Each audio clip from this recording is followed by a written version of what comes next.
औज़ु बिल्लाहि मिनश शैतानिर रजीम बिस्मिल्लाहिर रहमानिर रहीम। व्यूअर्स अस्सलामु अलैकुम। व्यूअर्स मैं हूं आपका मेज़बान सैयद अहमद समी और आप देख रहे हैं सैयद अहमद समी यूट्यूब चैनल रावलपिंडी इस्लामाबाद से। व्यूअर्स 3 दिन की लगातार कोशिश के बावजूद इमरान खान के करीब फटकने की हिम्मत नहीं पड़ रही। किनको नहीं पड़ रही? आला इक़्तिदार के अंदर जो काबिज़ घुसपैठे लोग हैं उनको। बहुत कोशिश की।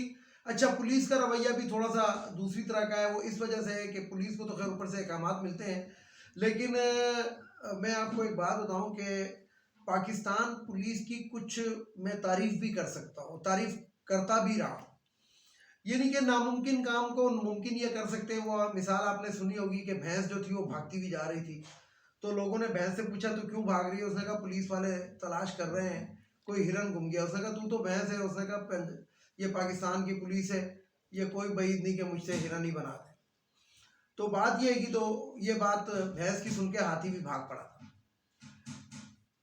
तो पंजाब पुलिस इसके अंदर थोड़ी सी शीशोपंच का शिकार इसलिए भी है कि उनके घरों से भी मुखालफत का सामना करना पड़ रहा है, क्योंकि इमरान खान का बहरहाल इस टाइम जो है ना वो तूती बोल रहा है।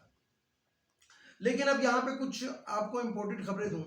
वो खबरें ये हैं कि सबसे पहले तो सदर मुमलिकत साहब ने एक खत लिखा था इलेक्शन कमीशन ऑफ पाकिस्तान को कि आए बैठे मुशावरत करें। उसका उन्होंने जवाब दिया कि जनाब इसके अंदर आपने जो ज़ुबान इस्तेमाल की है वो हमारी तौहीन है, यानी कि सदर मुमलिकत एक थर्ड क्लास बंदे की तौहीन कर रहा है।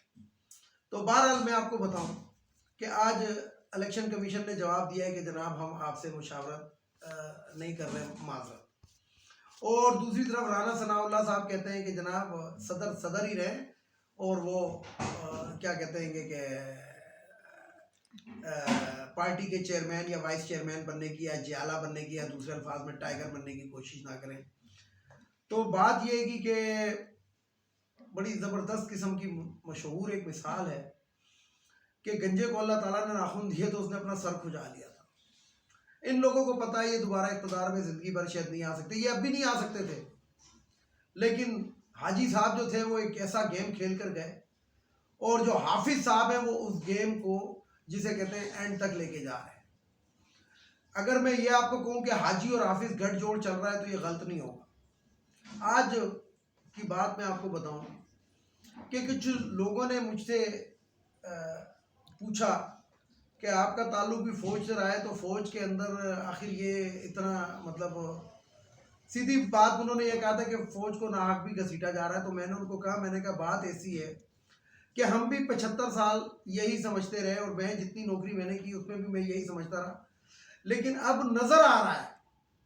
देखिए, पहले हमने किस्से कहानियां सुने थे, लेकिन अब नजर आ रहा है 8 से 9 महीने के अंदर अंदर हमारे मुल्क को गर्क कर दिया गया। हुकूमत का वो जो वजीर दिफा है वो आके बाकायदा कहता है कि पाकिस्तान डिफॉल्ट पाकिस्तान हकीकतन डिफॉल्ट कर चुका है, ख्वाजा सरा आसिफ फरमा रहा है। तो आप इससे अंदाजा लगाएं कि 9 महीने के अंदर अंदर हमारे मुल्क को गर्क कर दिया गया। एक शख्स रशिया जाता है आवाम के लिए सस्ता तेल लेने के लिए, वापस आया तो पता लगा कि मुल्क बहुत सस्ते दामों बिक चुका है। कुछ डॉलरों की चमक देखकर ऐसे पागल हुए कुछ लोग कि उसके अंदर उन्होंने स्पीकर की रूलिंग को भी अंडू कर दिया। प्रिजनर वैने भी आ गई। वजीर आजम इमरान खान था, हुक्म किसी और का चल रहा था और काया पलट गई और पाकिस्तान गर्क कर दिया गया। मरियम सफदर साहब फरमाती है कि ये मेरी हुकूमत नहीं है, तुम्हारी हुकूमत। क्या मतलब है यार? तुम ना कभी MNA रही हो, ना MP रही हो, ना सेनेटर रही हो, लेकिन प्रोटोकॉल तुम 70 गाड़ियों का लेती हो। और तुम क्या मतलब क्या चाहती हो? जिल्ले इलाही तो तुम बनी भी हो। तुम्हारी वीडियो बकायदा लीक हो चुकी है कि आ चुकी है कि जिसके अंदर तुम शहबाज शरीफ को कह रहे हो कि हम यूं ही भौंकते रहेंगे कुत्ते की तरह, लेकिन आप अपना काम जारी रखें, महंगाई करते रहे, आवाम कुछ नहीं कर सकती। तुम्हारी वीडियो जारी हो और मतलब सब लोगों ने सोशल मीडिया पे सुन चुके हैं। नवाज शरीफ साहब जनाब पेट्रोल की महंगाई पे इतने खफा हुआ कि वो वीडियो लिंक छोड़ के चले गए। कम से कम दुनिया छोड़कर चला जाना चाहिए। अब तो 100 रुपए का इजाफा हो गया, चलो 20-30 को छोड़ो, तो अब तो दुनिया छोड़कर चला जाना चाहिए था अगर उस वक्त वीडियो लिंक छोड़ा था। तो बात ये की कि पाकिस्तान की किस्मत के अंदर कोई अच्छी खबर फिलहाल अभी तक नहीं आई। मैं तो ये सोचता हूँ कि 70 72 75 साल के अंदर बंदा जो होता है वो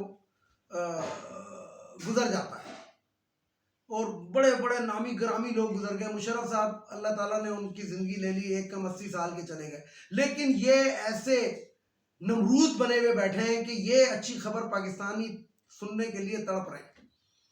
खादिम रिजवी के बेटे साद रिजवी से लेके और इलेक्शन कमीशन ऑफ पाकिस्तान का जो सरदार सिकंदर राजा इस जगह तक, यानी कि मैं आपको बताना चाह रहा हूं कि एक मौलवी से लेके जो अपने आप को मौलवी और जनाब पता नहीं क्या कुछ कहते हैं, उधर से लेके और एक ऐसा शख्स जो आइन के तहत बैठा हुआ, ये तमाम के तमाम इस टाइम जो हैं वो फिरौन बने हुए हैं।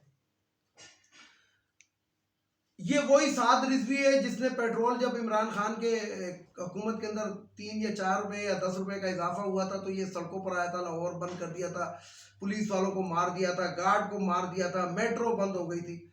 लेकिन जब उसका बहनोई जो था फ्रांस का सफ़ीर बना तो कोई तौहीन रिसालत नहीं, कोई ख़त्म नबूवत नहीं, कोई कुछ नहीं। और आज जो हैगा कि ठठाई से बगैरती से वो बना हुआ है एक दीनी जमात का अमीर मौलाना फजलुर रहमान, यानी मैं इसको दीन फरोश मौलवी कहता था। मेरे एक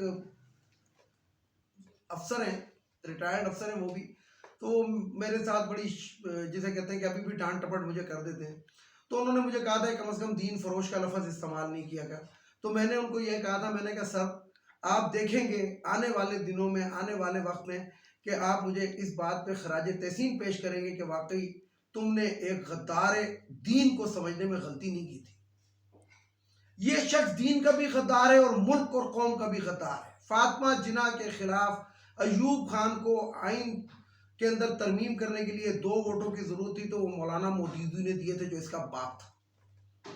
और जब पाकिस्तान बना तो इसी मौदूदी ने कहा था शुक्र है हम पाकिस्तान बनने के गुनाह में शरीक नहीं है। और आज उसका बेटा इक़्तिदार के लिए कौन सी हरकतें कर रहा है ये आप लोगों के सामने है।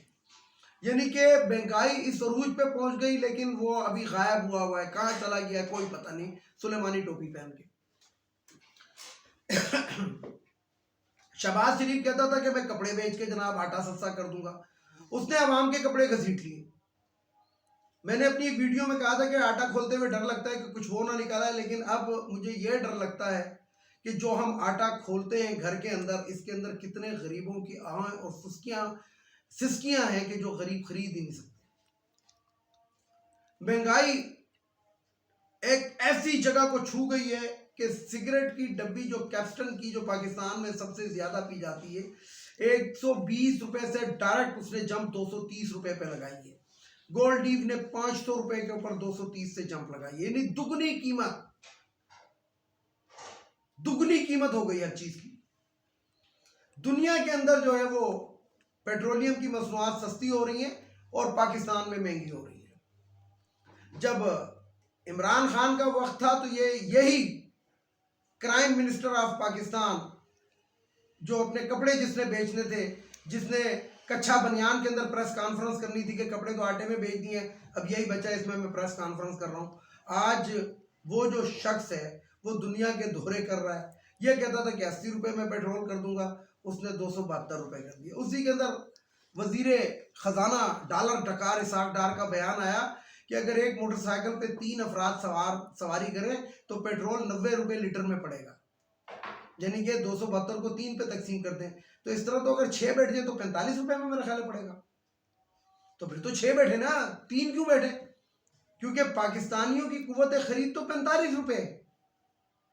तो कोई ऐसा मोटरसाइकिल निकाल दें जिसके ऊपर 6 बंदे बैठ जाए करें, इसमें कौन सी बात है। लेकिन आपको मैं एक और बात बताऊं कि इस पूरे साल में जो 9 महीने इनके गुजरे हैं, सुजुकी कंपनी जो पाकिस्तान के अंदर बड़ा रेवेन्यू जनरेट करती थी, उसने अपने टोटल 42 यूनिट बेचे हैं, जो कि तारीख की सतह में सबसे कम है। नहीं तो कम से कम वो एक साल के अंदर 1800 यूनिट बेचते थे। अब आप इससे हिसाब लगा लें, फिर आप हर तरफ देख लें। मैं यहाँ पे पाकिस्तान के उन लोगों से जो टोपियां पहन के सीने पे बैज सजा के बड़े लंबे लंबे, फिर वो जनाब दहशत गर्दों के लिए कराची जाते हैं, उधर जनाब कहते हैं हम ये कर देंगे, हम वो कर देंगे, हम दहशत गर्दों की कमर तोड़ देंगे। फिलहाल तो आप लोग आवाम की कमर तोड़वा रहे हैं। उनसे मैं सिर्फ एक सवाल करूंगा, सिर्फ एक सवाल, कि जब ये इंपोर्टेड हुकूमत आपने हमारे पाकिस्तान के 24 करोड़ 22 करोड़ आवाम पे मुसल्लत की थी, उस वक्त मजदूर की दिहाड़ी जो थी वो 1500 रुपए थी। आज दिहाड़ी वही 1500 रुपए है, और महंगाई पेट्रोल के ऊपर ही सिर्फ ले लें, छोड़ दें, बाकी भी छोड़ दें, मजदूर की दिहाड़ी 1500 थी और पेट्रोल जो था वो 150 रुपए था। आज दिहाड़ी वही 1500, पेट्रोल 272 रुपए। बस इसका जवाब आप दे दें। मस्जिद में पहली सफ के अंदर सफेद टोपी पहनकर आपके गुनाह नहीं बख्शे जाएंगे। वीडियो को लाइक करें, शेयर करें, सब्सक्राइब करें, बेल आइकन के बटन को जरूर दबाएं ताकि मेरी नेक्स्ट वीडियो आपको मिल सके। इजाजत चाहता हूं तमाम देखने सुनने वालों को। अल्लाह हाफिज। पाकिस्तान जिंदाबाद।